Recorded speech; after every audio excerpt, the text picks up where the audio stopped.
Hi, and welcome to Google Partners Academy on Air. Today is part 2 in our series of a reintroduction to YouTube in 2017. And last week, if you joined us, we spoke to YouTube at a high level around reach, target, and ad formats. Today, we're going to dive deeper into best-in-class creative on YouTube. So since we're talking about video, let's start by watching a video. This is one of our favorites. Begging Music Group. The boss is in the building. Yeah. Let's get that begging. Yeah. Pop it, pop it, pop it, pop it, pop it, pop it. All day I get begging, baby. Pop it, pop it, pop it, pop it, pop it. Pop it, all day I get begging, baby. All day I get begging, not just when I awake. Think I don't get begging, you must be mistaken. All you dogs be hating, these females tails be shaking. So my owner that I want it now ain't in the way. All right.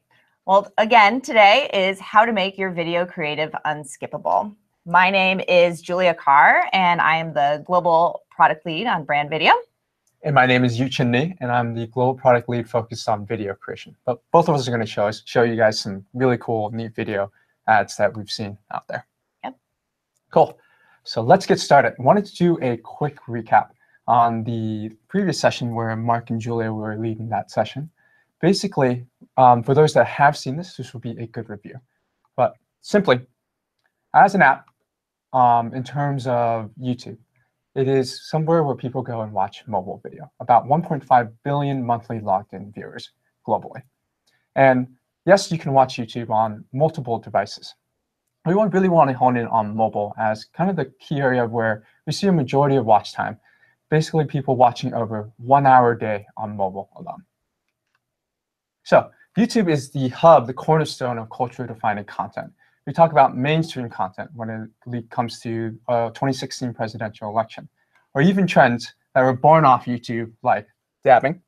That's my mini dab right there, and the Harlem Shake, which we won't do today, unfortunately. And the second thing is niche content. So, for example, there are a lot of gamers out there watching hours and hours of League of Legends content, and they're going there just to see their favorite player play and how they play that game.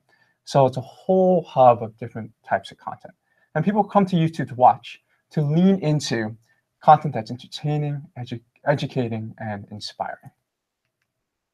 So as an app platform, we want to really get into that ecosystem and really want to emulate what we see from my YouTube creators. So YouTube ad formats really command that same level of viewer attention. We take pride in an ad format that is fully native, sound on, 93% viewable video ads that are leaned in on viewers who came to YouTube to watch, not just to browse.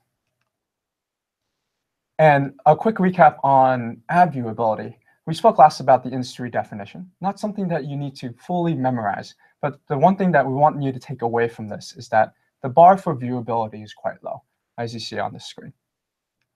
And even going further, the industry of viewability, we kind of have a little bit of a crisis, and it's mainly due to the behavioral trends that have shifted. A lot of it has to do with mobile, where our attention span is quite low. And for that reason, we are getting shifted on this multi-device world, and our attention is being taken from one place to another. As you can see, 66% is the industry average, excluding YouTube. On the Facebook side, they reported that their viewability is around 20 to 30%. And then in TV, about less than half of people watch and pay attention to TV ad time. And this is where we find that this is YouTube's rare strength. Something, again, a platform that we thrive on the engaging content that's already there, and of course ads, with 93% viewability and then 95% audibility. So in summary, the best way to leverage YouTube ads, one is really reaching and honing into that target audience. It's focusing on those circles for your clients and making sure that they're, with our intent signals, very precise on who they're looking to target. Second is getting into the idea of dominating their attention, where we're seeing that we have very highly viewable and audible formats, which we'll talk about today, and get those people that are leaning in to watch. So in a nutshell, YouTube reach and that precision and using our intent signals, and then making sure that your clients get the ability for people to see and take in their message. So today, we'll take a deeper dive into what we're saying, kind of making sure that we stay true to our YouTube ecosystem with engaging ad formats. Julie here will be leading the section where she'll review most of the important formats and some of the best practices that we've seen make businesses shine. Later, I will personally go into, on the right-hand side, type of video creatives that work well with our formats. We understand that those that are tuning in aren't media agencies, and that you have access. Sometimes you have access to creative agencies, or not necessarily creative agencies.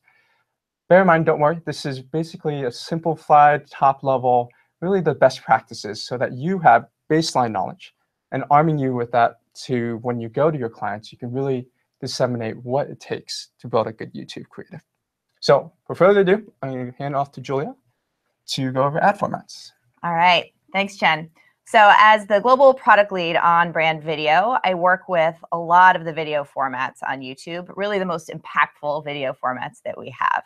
And I wanted to review some of those most important formats with you and why we're focusing on them now.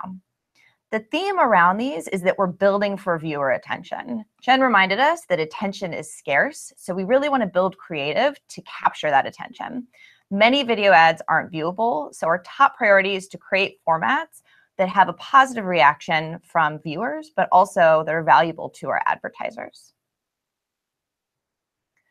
Now, TrueView in-stream is our core format. It encourages users, or encourages advertisers to make them relevant, and encourages users to watch them because they can skip them if they're not relevant, or watch the whole thing if they're interested in it. It's skippable after 5 seconds. So at 6 seconds is when the skippable button appears. And an advertiser only pays if somebody watches the full ad or clicks on it, or you reach 30 seconds. Now, these can be any length, but our recommendation is 15 seconds or 30 seconds, usually not longer than 60. One of the best parts of TrueView is that if the viewer watches a lot, they usually won't skip it. And if you capture them in those first 5 seconds, you'll probably win them another 25 seconds in. So you're getting a full view for your ad if you make those first 5 seconds, I guess, attention worthy, right? Now, a few years ago, we published a study on the Google Agency blog where we found there was a really strong correlation between watch time and brand lift. So the more that somebody's watching, the stronger lift your brand is going to have. Now, if you see here, this red vertical bar, that's at 6 seconds on this tracking of viewability of time on screen. We actually find that at this point, we have 3% lift in brand awareness.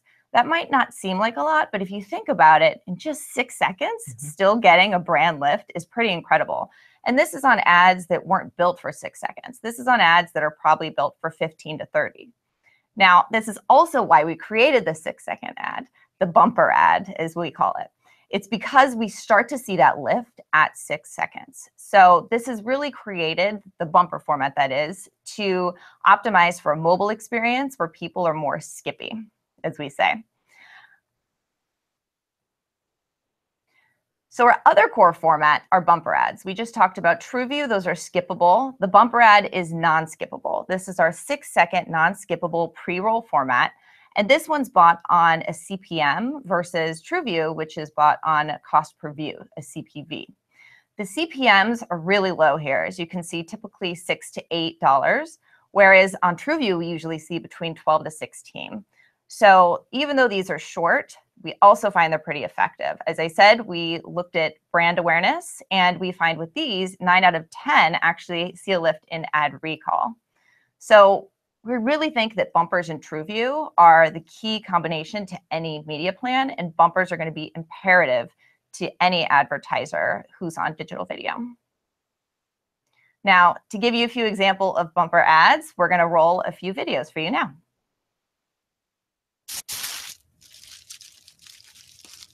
Schmidt's Natural Deodorant, aluminum free.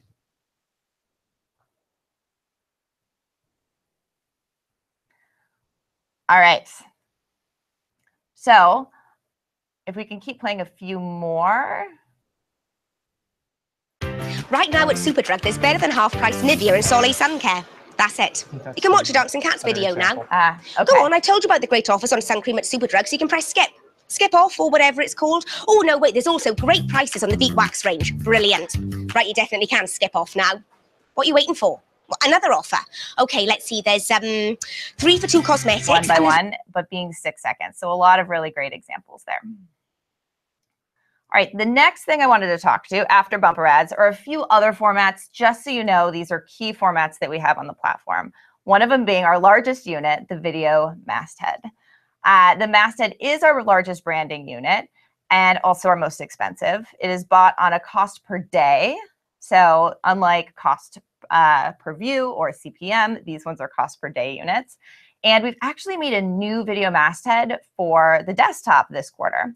What's new about it is that it is 50% larger than the last one. There are 4 different templates, so it's actually a lot easier to create, and you can create them in less than 5 minutes. So a lot easier for advertisers.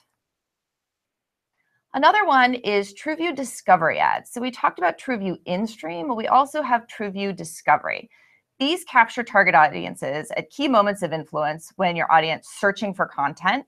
So you can be there on YouTube search. That's what this screenshot was. When they're considering whether to watch related videos, you could be there at the top of those related videos. If they're scanning the homepage, you could be there on the homepage masthead if it's unsold. So in that ad spot I showed previously. And if they're browsing the internet, you could be on 90% of the internet. So huge reach. Now, speaking to interactivity on our video ads, we have interactive features like cards. So cards are bringing interactivity to mobile devices. You're able to send somebody to your website, you're able to shop for a product, or you're able to direct them to a new video. So instead of that lean back experience, this is encouraging people to interact with those ads. We also have call to action overlays as well as companion banners. Now, the call to action overlays are what you would put on a video if you're trying to direct them to take some kind of action after the video plays. The companion banners I love because those play next to a TrueView in-stream ad. And if you end up skipping the ad, the companion banner stays. So I like to call this a free video unit. And then we have a few other features like 360 video. So we now on YouTube support advertising around 360 video. This allows users to browse digital showrooms or immerse them in a fun branded experience that increases user watch time and engagement. Also, living room ads. Living room ads are our fastest growing screen. And actually, just this week, we're launching end cards on living room ad devices or living room devices. So if you have an end card on your ad, these can now appear when they show on a living room device like a smart TV. All right, so that is the main suite and some extras. Now, don't overthink it. TrueView and bumpers are really the spine of your video strategy. So together, we see that these deliver the best mix of reaching new users and winning their attention. Now, you can also get creative on sequencing and do some storytelling with the TrueView and bumpers. You could tease your TrueView ad. So you could show bumper ads, the 6-second ads, before you show your long form ad.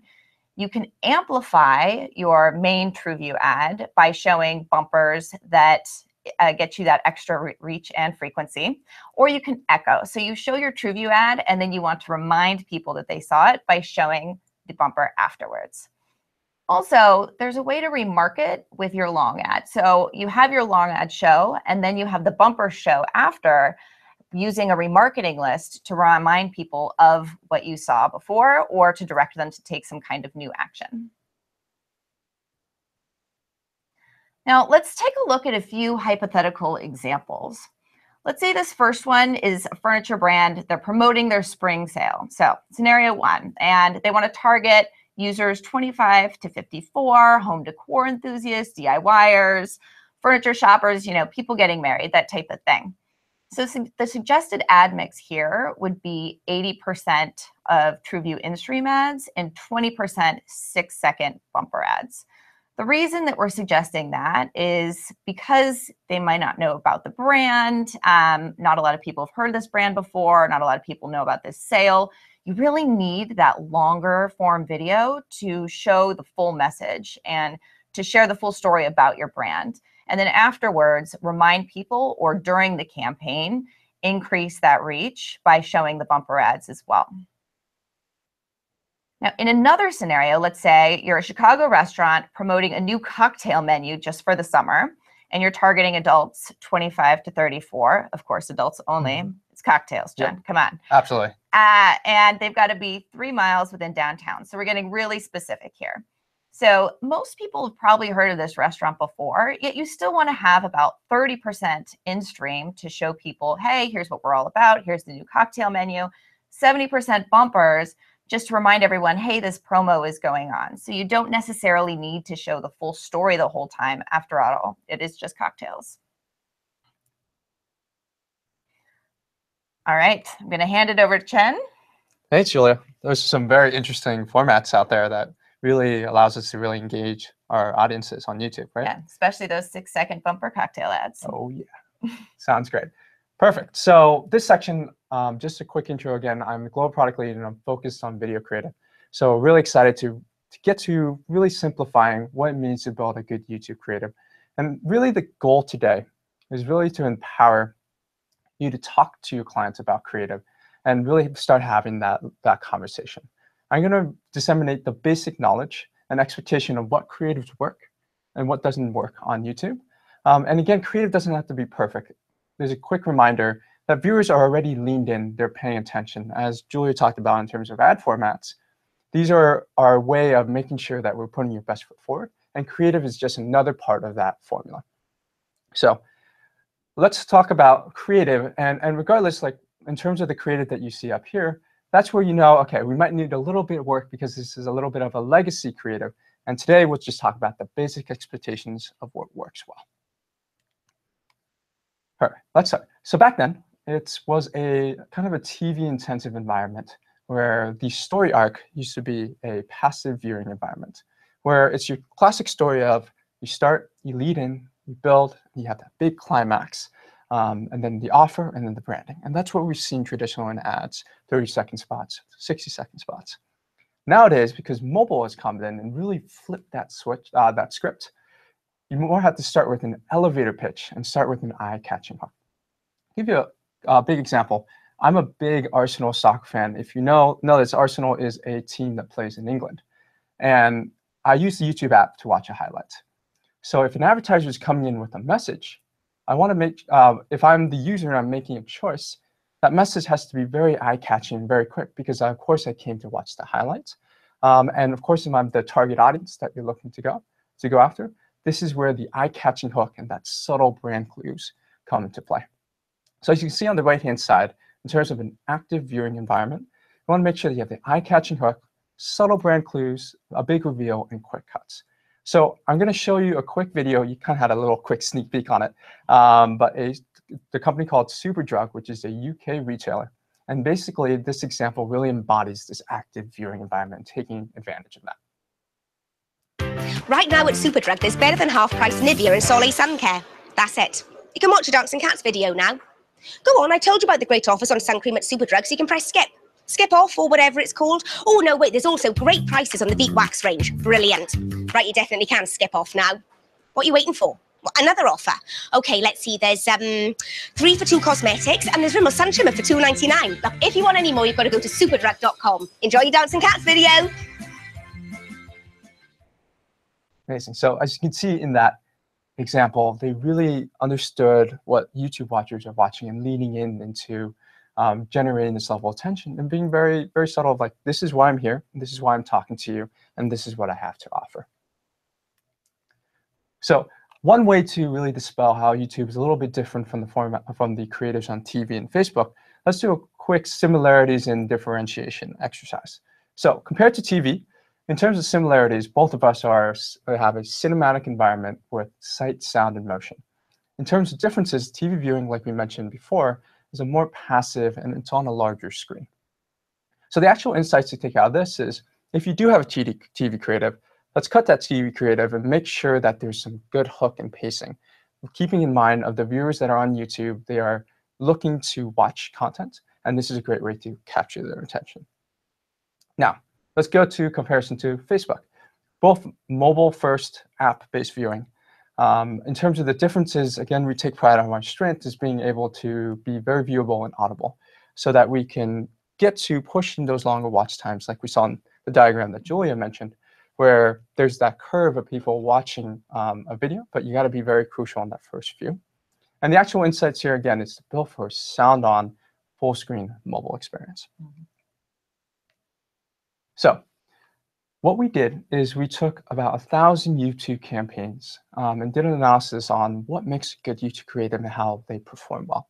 And we boiled it down, trying to make things easy, to 4 guiding principles. Of course, the A, B, C, and then we added the D. So A, B, C, Ds. A, B, C, Ds. And these are kind of 4 main guidelines when you're reviewing a YouTube ad creative with your client. And this is not necessarily a silver bullet, but it's a good gut check. So if you see a YouTube creative from one of your clients or you're trying to coach them on that, this is a great way to just make sure that they're honing in on formats and honing in on the audience that's on YouTube. So right off the bat, A, attract. Really, that's the back to the hook and opening with impact. B, brand, and brand with naturally and with purpose. I'm going to pause here and really talk about that a little bit more in the sense that if you're a business and you're showing a creative, right off the bat, you don't want to be straight front and center with your logo. Actually, what I've seen has worked very well is if you're selling a product, that product is there and that someone's interacting with that product. When it comes to a service, you can even have one of your employees with their shirt and you have the brand there, being able to explain what this message and what this ad is about.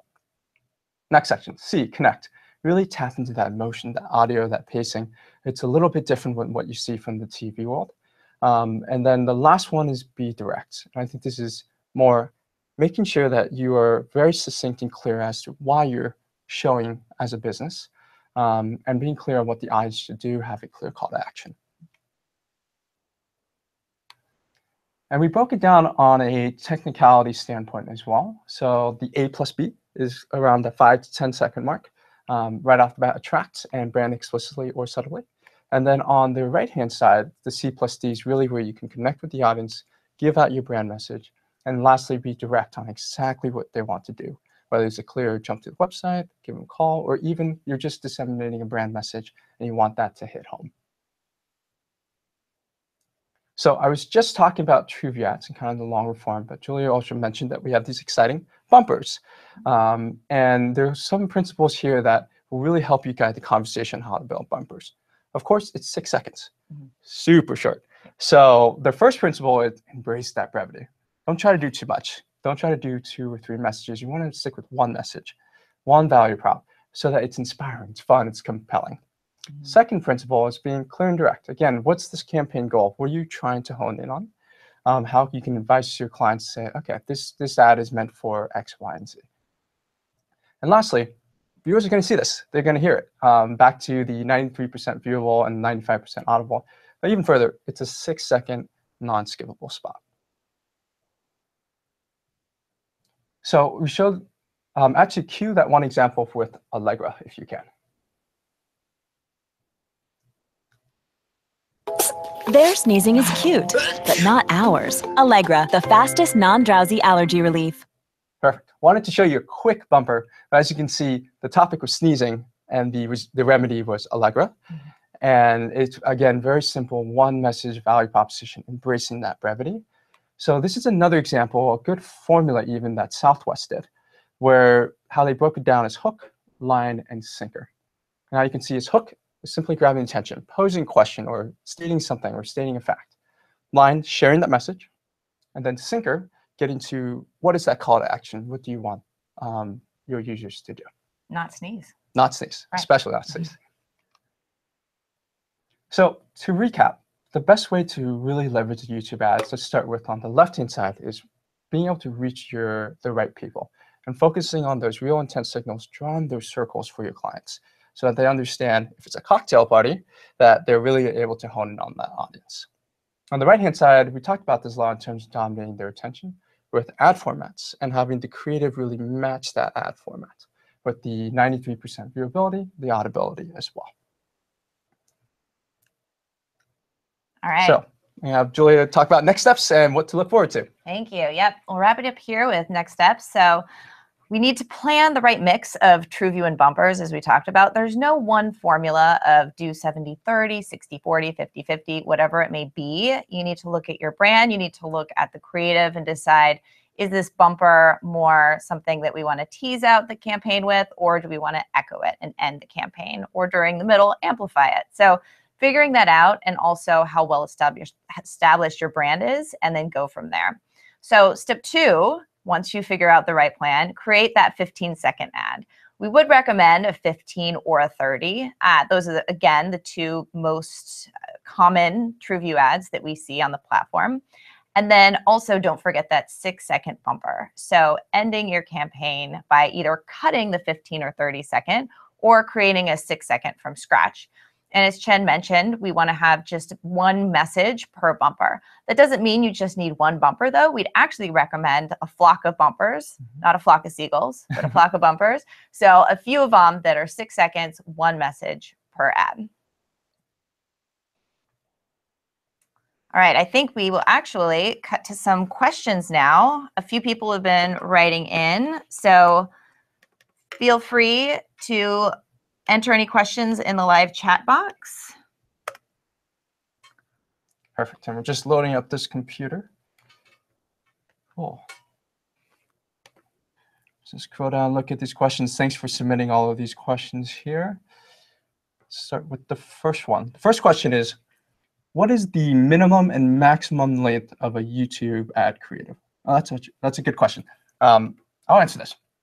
So there's really no minimum and maximum length. And let's talk about TrueView in-stream first, where you want to leverage that skippable format. And usually you can go 15 seconds spot or 30-second spot and up to really a minute or 2 minutes. You don't want to be too long, of course, because you're interrupting someone's viewing of some other type of content. You want to be, again, brief and talk about that specific active viewing environment curve that I showed you and making sure that the creative's there. Of course, for 6 seconds, you want that to be minimum, maximum 6 seconds. Right, exactly. All right, I will take this next one. Someone wrote in, how is brand lift measured? So also great question. It is a free measurement that we offer through AdWords. So if you're running a video campaign, what you can do is set up surveys or also measure Google search traffic. So with the surveys, what you would do is you put your brand in, and is it 3 or 4 other competitors? Yeah, 4. Okay, 4 competitors, and you would pick those competitive brands, and on a survey, it would come up with, after somebody watches videos on YouTube or through our video partner network, the little survey would pop up and it would say, hey, which one have you heard of before? And that would be the brand. Or which one would you consider buying from? And that would be like product interest. So through surveys, we're able to gather that data. We have a control group and then a test group. And then we also measure search traffic. So you would put in, here's my brand, here's my product.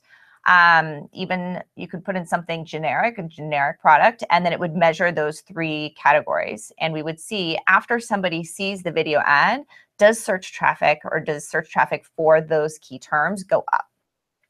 Beautiful. There is a question about bumpers. Sorry, I'm going to put you on the spot. You're the bumpers expert here. What do you think of just making a bunch of bumper ads and not a mix, strictly bumpers? Okay, so strictly bumpers, not TrueView. You can definitely do that. I think that we've seen advertisers do that, and we are actually getting some studies together to prove the efficacy of that strategy. You can definitely do a bunch of bumpers, whether, again, it's cutting down from maybe an older video you had and you just want a new campaign with those bumpers, or just a bunch of 6-second ads. We've actually seen a lot of advertisers get really scrappy with this format because you can film it on your phone. So you're able to create these 6-second ads so easily without a creative agency. You can still hire a creative agency and do something super professional, or just be scrappy, as I said, film it on your phone, film it on whatever camera you have available, and have a story of bumpers or just a bunch of different ones that highlight something similar about your brand. Gotcha. Well, next question here is about video editing recommendations. So the question is, would your video editing recommendations be the same if you're going to pass along and share, earn versus paid. Great question. I think for this specifically, I think the arc is still similar. We're talking about digital video world, and that you want to make sure that if someone's clicking your video, that it's still relatively engaging. Yes, in terms of those that is more like earned media, you can make that a little bit longer, of course, because someone has chose to watch your content. And for that reason, that would be good to disseminate that message that you may not be able to do fully with a ad spot. All right. This next one, what's the best way to pitch TrueView and bumpers to our clients? It's such a new territory. Many of our clients have a hard time understanding the cost effectiveness. Well, great question. We actually just heard that Fox Network is now going to be showing 6-second ads on TV. And so they're actually investing into the 6-second ad space. So I think it's something you can share with clients we've even seen broadcast networks take advantage of this ad format. So if someone like that is doing it, I feel like that really invests in and speaks to how powerful this ad format is.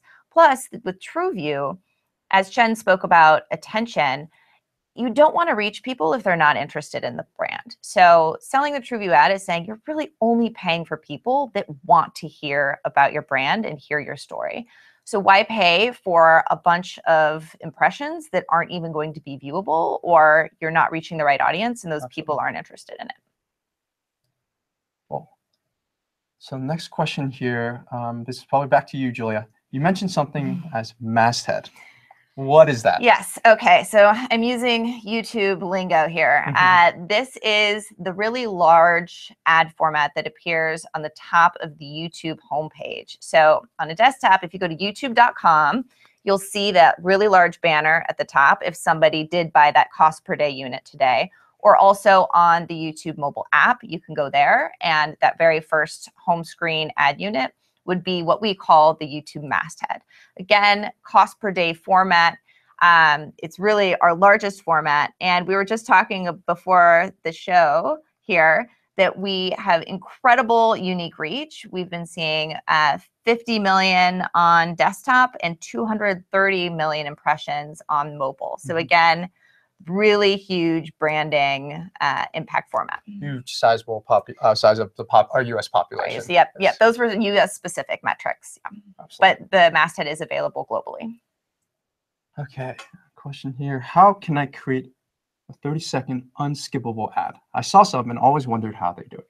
We're actually sunsetting that 30-second skippable ad. I think it's always deprecated at this point.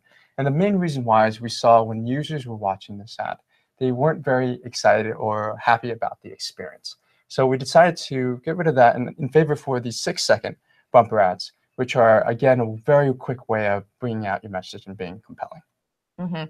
Actually, with the 30-second unskippable, there are a few ways to buy it. But like you said, we do recommend against it because we found with the 30-second unskippable compared to 30-second skippable, 60-second skippable, any of the other formats, with that one, users were most likely to leave the platform. So if they're watching on YouTube and then they get that 30-second ad, they're like, I can't handle this, I'm out of here. And then they end up quitting the screen. So that's why we have been moving away from the 30-second ad.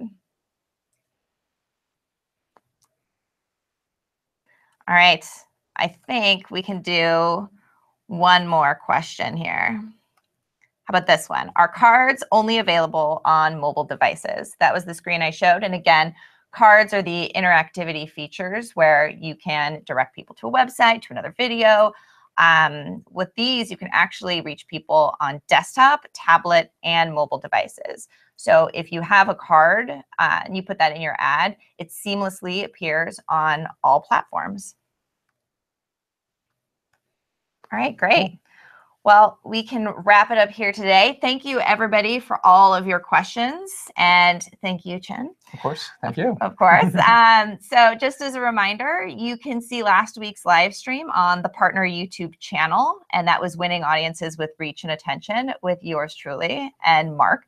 And next week, we have YouTube audience targeting that leverages all of Google. So tune in next Thursday. Thank you, guys. Thank you, everyone.